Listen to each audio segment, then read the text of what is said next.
Welcome to this module, which provides an overview of how to prepare for a mission, deploy, and return safely. In this module, we will cover the steps you should take to prepare yourself for a deployment, including your personal, medical, and contractual arrangements, the briefings you should make sure you receive when you arrive, and how to stay healthy in the field, and the steps you should take at the end of your deployment and when you return home. By the end of this module, you'll be able to describe key actions to prepare yourself for deployment and how to complete pre-deployment formalities and obtain administrative and medical clearance. Explain the arrival and departure processes as well as your entitlements as a deployee. And describe how to stay healthy during the deployment and on your return, including WHO's medical evacuation procedure. Some aspects of deployment can be stressful. Planning ahead and maintaining a healthy attitude can make you feel better prepared. It is advisable to meet with or telephone a WHO staff counsellor to discuss any concerns you may have. Take time to reflect and focus on your own objectives and motivation for the mission. Think about any needs you might have during your time away and what life will be like when you return home. Make sure you've made appropriate legal and banking arrangements.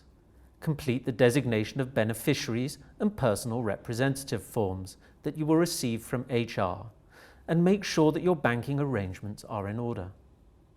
You should ensure that you have money in your account, that any regular payments and bills will be paid while you're away, and that you can access funds in an emergency.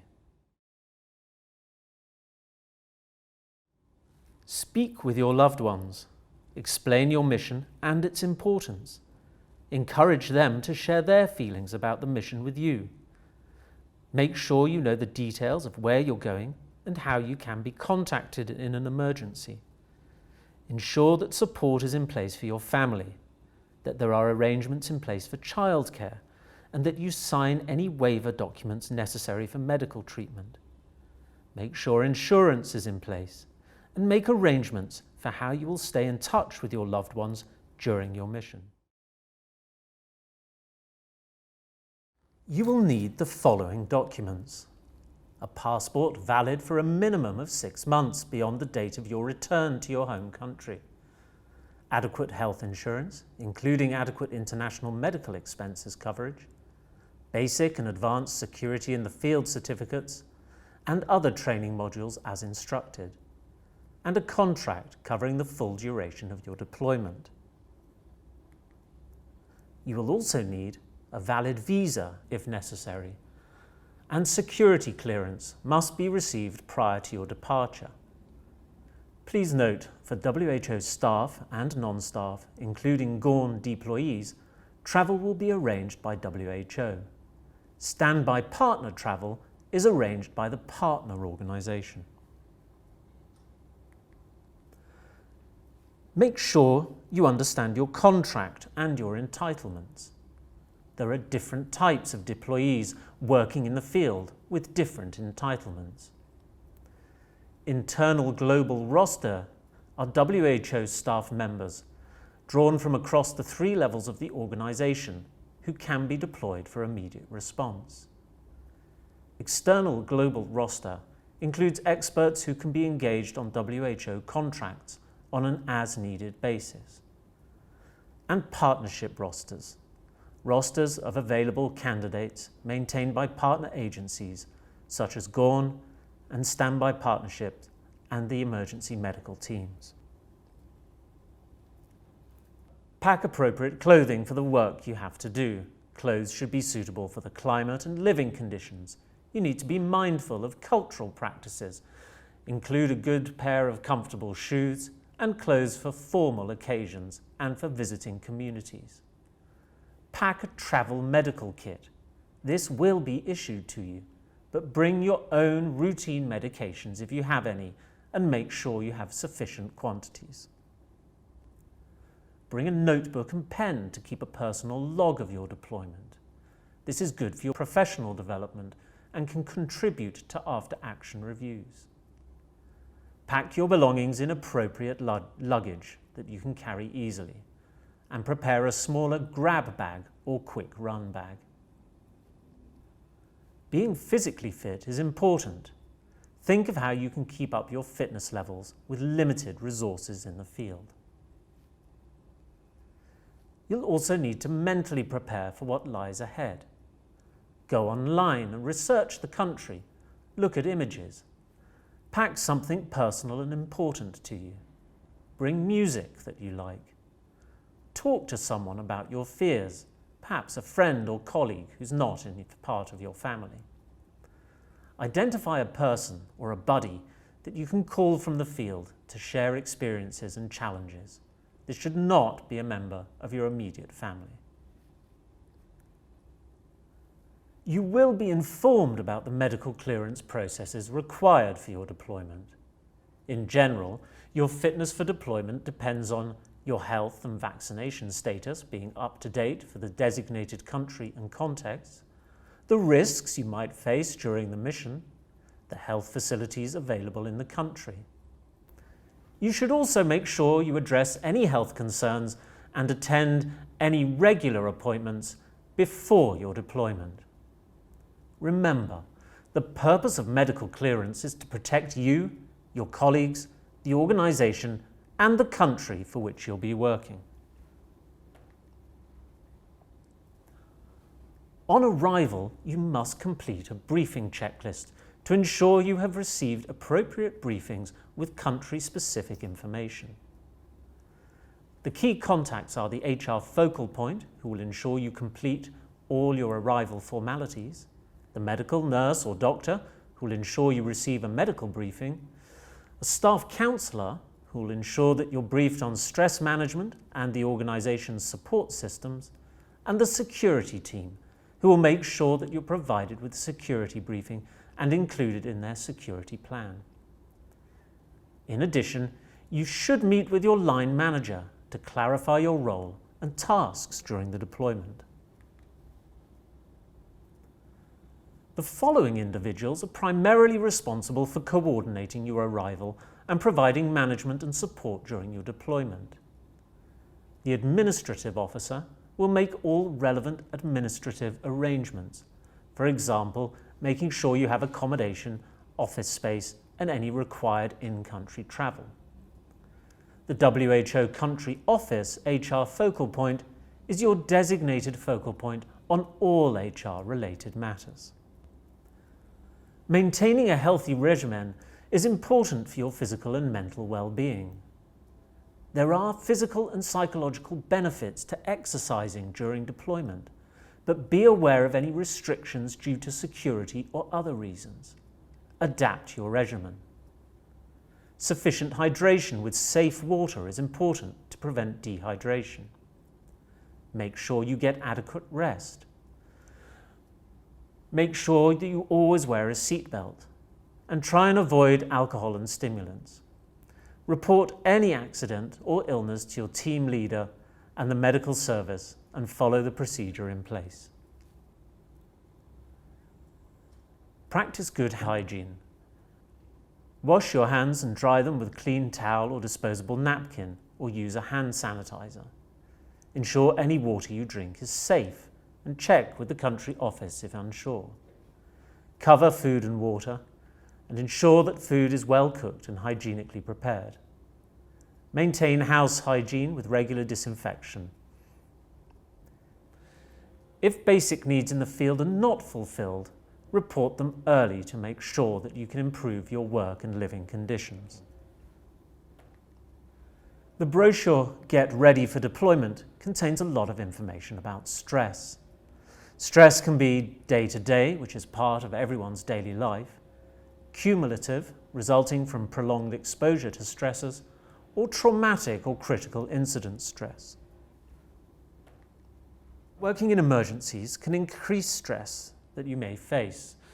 This may be due to a heavy workload or inactivity, the presence of a threat, facing unfamiliar situations, feeling frustrated about not being able to meet the needs of the affected population, experiencing social isolation and poor communication, conflict within the team or hierarchy, a lack of living space and privacy, a feeling insecure or unsafe, facing situations that challenge your values or beliefs, separation from loved ones or friends, and worrying about what going home will be like. You should learn to recognize the effects of stress in yourself and your colleagues. Some common effects are concentration problems, memory loss, slow thinking, a lack of motivation or a feeling of loss. Physical symptoms such as headache, fatigue, back pain, muscle tightness, nausea, dizziness, or emotional, such as moodiness, a short temper, an inability to relax, feeling overwhelmed, lonely, or sad. There may also be behavioral signs, such as isolating yourself, eating more or less, irregular sleep patterns, and an increased alcohol consumption or nervous habits. Morale may be altered. You may experience disaffection, doubt, cynicism, or a loss of confidence. And you may find personal interactions difficult. You may experience tension and arguments, interpersonal conflict, or misunderstandings with colleagues. During your deployment, you can minimize the impact of stress by understanding the terms of reference. Don't try to achieve perfection. Be patient with yourself and ask for help if you need it. Strive for good communication with team members and leaders. Accept and express your feelings as normal reactions to challenging circumstances. And find someone with whom you can share your feelings. Read the Psychological First Aid Handbook, which is available at the following link. Remember, take care of yourself. You owe it to yourself and those who care about you. You will be given a contact list for health resources. If you encounter colleagues in stress, listen, ask about their needs, and try to connect them with resources. You are not alone. WHO deployees can count on support to deal with increased stress and anxiety. Refer to the resources under the Documents tab for further details. The purpose of WHO's Medevac procedure is to allow people working with WHO in the context of emergency response to secure essential medical care or treatment when it is locally unavailable or deemed inadequate. WHO ensures Medevac transport and treatment arrangements are made and paid for. The regional staff physician and the Staff Health and Wellbeing Services Director will determine the location of treatment. Costs will be recovered afterwards to the fullest extent possible, according to the individual contractual and insurance arrangements. And evacuation will be to the nearest location where adequate medical facilities exist. At the end of your deployment, it is essential that you prepare handover notes. This will help to ensure that the work you were doing can be continued if necessary, and that the lessons you've learned during your deployment can benefit your successor. In general, your handover notes must be cleared by your supervisor, the incident manager, or the head of country office. Before you depart, make sure you attend a post-deployment and technical and administrative debriefings. Ensure that you've completed your debriefing checklist, your end-of-mission technical report, and your performance evaluation, and submitted them to the HR focal point for submission to HQ. For consultants, payments of the final contract instalment will only be made once headquarters has received both of these reports. For staff on duty, performance evaluation will be attached to your overall EPMDS for that year. When you return home, make sure you communicate honestly and openly with people. Accept and share your feelings. Be patient with yourself and others. Take time to renegotiate your role at work and at home.